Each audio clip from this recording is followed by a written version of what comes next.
नमस्ते and welcome. मैं Kesaram, assistant professor राजनीति विज्ञान, राजकीय महाविद्यालय बाड़मेर। इस व्याख्यान के अंतर्गत हम अरस्तु के राजनीतिक चिंतन में उसकी नागरिकता की अवधारणा को समझने का प्रयास करेंगे। अरस्तु की नागरिकता की अवधारणा आधुनिक राज्यों की नागरिकता की अवधारणा से अलग है। अरस्तु के अनुसार नागरिकता का अभिप्राय, अरस्तु कहता है कि जो व्यक्ति राज्य की न्यायिक एवं विधानसभा संबंधी गतिविधियों में सक्रिय रूप से भागीदारी करे, वही व्यक्ति राज्य का नागरिक हो सकता है। यानी अरस्तु क्या कहता है नागरिकता के संबंध में? अरस्तु नागरिकता के संबंध में यह कहता है कि राज्य का नागरिक वही व्यक्ति हो सकता है जो कि राज्य की न्यायपालिका संबंधी गतिविधियों के अंतर्गत और विधानसभा संबंधी गतिविधियों यानी कानून निर्माण की कार्यों के अंतर्गत सक्रिय रूप से भागीदारी करने वाला व्यक्ति ही राज्य का नागरिक हो सकता है। इसके लिए किस बात की आवश्यकता है? तो अरस्तु कहता है कि इसके लिए अवकाश की आवश्यकता रहती है। यानी जो व्यक्ति राज्य का नागरिक होगा उसके पास में पर्याप्त अवकाश होना चाहिए। अवकाश का मतलब यहाँ किससे है? अवकाश का मतलब यहाँ पर्याप्त समय मिलने से है। और पर्याप्त समय की आवश्यकता क्यों रहती है?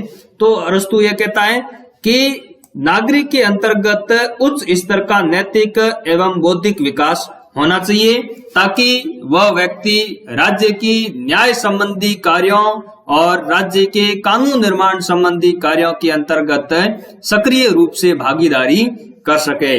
और इसके लिए उस व्यक्ति के पास में पर्याप्त अवकाश की आवश्यकता रहती है। तो अरस्तु कहता है कि नागरिक बनने के लिए व्यक्ति के पास में पर्याप्त अवकाश होना चाहिए ताकि वो अपने नैतिक एवं बौद्धिक विकास कर सके और उसके आधार पर वो राज्य की न्यायपालिका संबंधी और विधानसभा संबंधी कार्यों के अंतर्गत सक्रिय भागीदारी कर सके। तो इस तरह अरस्तु अवकाश को नागरिकता का आधार बनाता है और नागरिक उस व्यक्ति को मानता है जो कि राज्य के अंतर्गत न्यायपालिका एवं विधायिका संबंधी कार्यों के अंतर्गत सक्रिय रूप से भागीदारी करता हो। आधुनिक राज्यों के अंतर्गत ऐसा नहीं है। आधुनिक राज्यों के अंतर्गत जो नागरिकता प्राप्त होती है वह है निवास एवं जन्म के आधार पर नागरिकता प्राप्त होती है। और जिस व्यक्ति का जिस राज्य के अंतर्गत निवास है, जहां उसका जन्म होता है या उसके माता पिता का जन्म होता है, उसके आधार पर उस व्यक्ति को उस राज्य का नागरिक मान लिया जाता है। लेकिन अरस्तु की नागरिकता संबंधी अवधारणा आधुनिक राज्य की नागरिकता संबंधी अवधारणा से अलग है। अरस्तु कहता है कि कौन नागरिक नहीं हो सकता? तो अरस्तु महिलाओं को नागरिक नहीं मानता है, क्योंकि अरस्तु कहता है कि महिलाओं के अंतर्गत विवेक की कमी होती है, उनके अंतर्गत पर्याप्त बौद्धिक विकास नहीं हो पाता है और उनको पर्याप्त अवकाश भी नहीं मिल पाता है। इसलिए महिलाओं को राज्य का नागरिक नहीं माना जा सकता।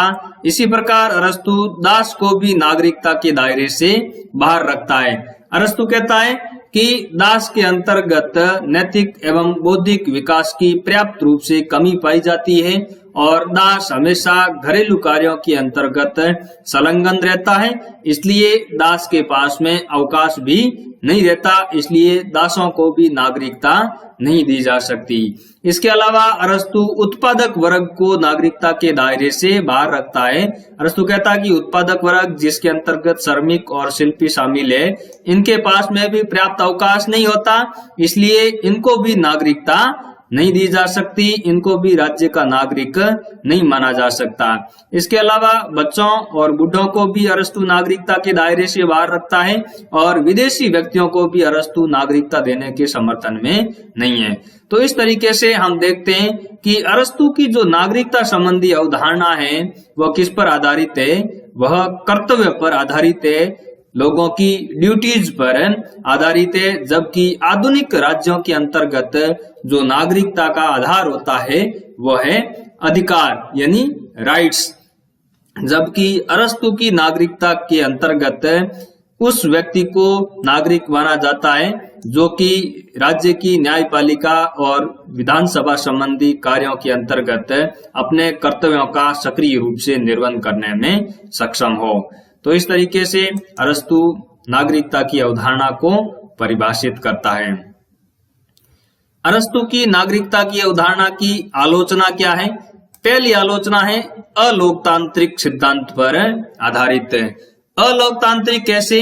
क्योंकि लोकतंत्र का जो मूल सिद्धांत होता है वह है इक्वलिटी यानी समानता, जबकि अरस्तु की नागरिकता की अवधारणा समानता के सिद्धांत पर आधारित नहीं है, क्योंकि अरस्तु महिलाओं को नागरिकता देने के खिलाफ है। वह यह कहता है कि महिलाओं के अंतर्गत और दासों के अंतर्गत तो बौद्धिक विकास की पर्याप्त कमी पाई जाती है, महिलाओं के साथ साथ जो दास है वह विवेकहीन होते हैं। तो इस तरह की बातें हैं, वो लोकतंत्र के जो समानता का सिद्धांत है उसके खिलाफ है। इसलिए अरस्तु की नागरिकता की अवधारणा को अलोकतांत्रिक कहते हुए उसकी निंदा भी की जाती है। दूसरी आलोचना यह है कि यह आधुनिक राज्यों के ऊपर लागू नहीं होती। आधुनिक राज्यों के अंतर्गत जो नागरिकता का आधार है वह है वहां जन्म या निवास, और उसी के आधार पर उस व्यक्ति को उस राज्य का नागरिक मान लिया जाता है, उस राज्य की नागरिकता उसे प्राप्त हो जाती है। उसके लिए यह आवश्यकता नहीं है कि वह सक्रिय रूप से वहां न्याय संबंधी और कार्य विधायिका संबंधी या कार्यपालिका संबंधी गतिविधियों के अंतर्गत सक्रिय रूप से भागीदारी करे।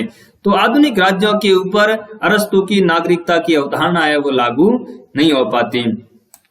तीसरा, अरस्तु की नागरिकता की अवधारणा के अंतर्गत केवल कर्तव्य की बात की गई है, अधिकारों की इसके अंतर्गत किसी प्रकार की कोई बात नहीं की गई है। तो ये अरस्तु की नागरिकता की अवधारणा की आलोचनाएं हैं। लेकिन इन आलोचनाओं के बावजूद भी अरस्तु की नागरिकता की अवधारणा का एक अपना महत्व है।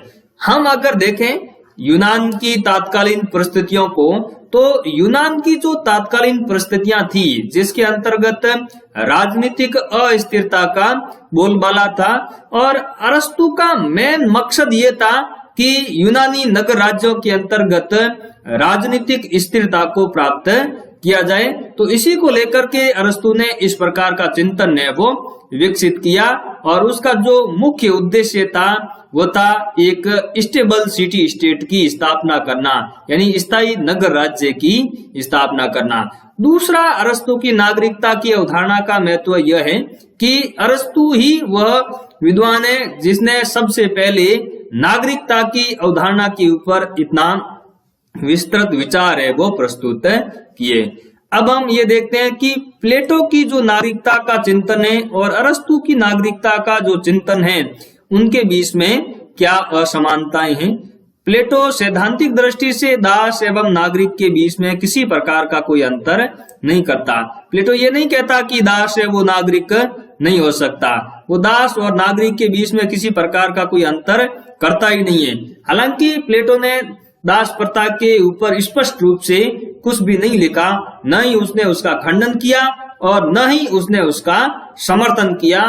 तो कुछ विद्वान ये मानते हैं कि प्लेटो मौन रूप से दास प्रथा का समर्थक था, लेकिन अरस्तु ने दास प्रथा के ऊपर विस्तृत विचार प्रस्तुत किए और वह दासों को नागरिकता देने का समर्थन नहीं करता है, क्योंकि अरस्तु ये मानता है कि दास है वो घरेलू कार्यों के अंतर्गत संलग्न रहते हैं, इसलिए उनके पास में पर्याप्त अवकाश भी नहीं होता, इसलिए उनको राज्य की गतिविधियों के अंतर्गत भागीदारी करने की फुर्सत ही नहीं मिलती, इसलिए दासों को नागरिकता प्रदान नहीं की जा सकती। दूसरा अंतर यह है कि प्लेटो महिलाओं को भी नागरिकता देता है, जबकि अरस्तु महिलाओं को नागरिकता नहीं देता। प्लेटो का अगर हम चिंतन देखें तो प्लेटो आदर्श राज्य के अंतर्गत ये बात करता है कि दार्शनिक राजा महिला भी हो सकती है, दार्शनिक राजा पुरुष भी हो सकते हैं।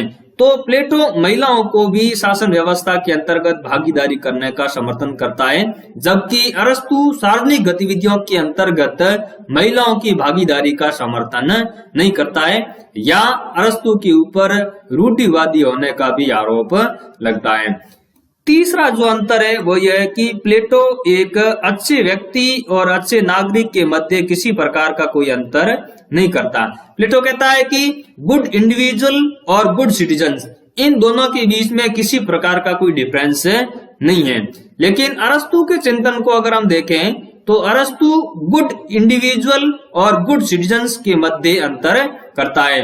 अरस्तु कहता है कि एक गुड इंडिविजुअल यानी अच्छा व्यक्ति वो हो सकता है जो कि नैतिकता के मानदंडों के अनुसार अपना आचरण करे, राज्य के अंतर्गत वह नैतिकता के जो मानदंड तय किए गए हैं उनका पालन करते हुए अपना जीवन व्यापन करें, वो एक अच्छा व्यक्ति हो सकता है। लेकिन एक अच्छा नागरिक वह हो सकता है जिनके पास में पर्याप्त अवकाश हो, उसका पर्याप्त नैतिक और बौद्धिक विकास हो रखा हो, और वो इसी के साथ में राज्य की जो भी न्याय संबंधी कार्य है और कानून निर्माण संबंधी जो कार्य है उसके अंतर्गत वो सक्रिय रूप से भागीदारी करता है, तभी वो एक अच्छा नागरिक माना जाता है। तो इस तरीके से प्लेटो अच्छे व्यक्ति और अच्छे नागरिक के मध्य कोई अंतर नहीं करता, जबकि अरस्तु एक अच्छे व्यक्ति और अच्छे नागरिक के मध्य अंतर करता है। तो इस व्याख्यान के अंतर्गत हमने अरस्तु की नागरिकता की अवधारणा को समझने का प्रयास किया।